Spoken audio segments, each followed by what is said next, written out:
Paris Saint-Germain have won their first ever European Champions League football final in Munich, beating Inter Milan 5-0. South Korea's presidential candidates have crisscrossed the country in the final hours of campaigning before Tuesday's snap election. The poll was called after President Yoon Suk-yeol was impeached following his short-lived attempt to impose martial law. Exit polls following a snap presidential election in South Korea suggest the Democratic Party's Lee Jae-myung has won. He's predicted to get just over half of the vote, more than 10 percentage points ahead of his main rival. He'll take office as soon as the result is confirmed. South Korea's new president, Lee Jae-myung, has promised to bring stability after months of turmoil caused by the brief imposition of martial law. The opposition candidate was the clear winner of Tuesday's election. He was sworn in during a scaled-back ceremony. Thousands of protesters have surrounded the Bulgarian Parliament building, angry at plans to join the European Union single currency. Bulgaria was given the green light to adopt the euro at the beginning of next year, having spent several years ensuring its economy met the different requirements for membership. President Trump has signed an executive order lifting a more than 50-year ban on the use of supersonic commercial aircraft over the United States.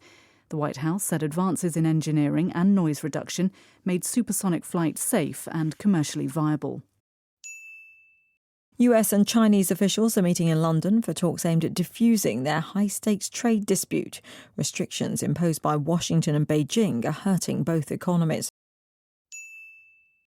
The world's longest rail service is to resume next week. It was suspended in 2020 due to the COVID pandemic. The journey of over 10,000 kilometres is between Moscow and Pyongyang. South Korea's military suspended propaganda loudspeaker broadcasts into North Korea. It said the decision was part of efforts to restore trust and peace on the peninsula. There's been a near miss involving Chinese military aircraft and Japanese patrol planes over international waters in the Pacific Ocean. Japan said that Chinese jets flew as close as 45 metres. The head of Air India says it's inspecting all its Boeing 787 aircraft after Thursday's fatal crash. Investigators are still decoding the flight data recorder. The British government has announced that the UK's Foreign Intelligence Service, MI6, is to be led by a woman for the first time in its history. Blaise Metriweli, the head of the organisation's Technology and Innovation Department, will take over the role later this year. And a long section of London's Oxford Street, one of the world's busiest shopping destinations, is to be closed to traffic. It's part of plans to rejuvenate the area and boost tourism and economic growth. The boss of OpenAI has accused rival tech firm Meta of trying to poach his staff with multi-million-dollar payments to grow its artificial intelligence operation. Myanmar's ousted democratic leader Aung San Suu Kyi has marked her 80th birthday, 1,600 days since she was detained by the ruling junta. She's said to be under house arrest in the capital, Naypyidaw.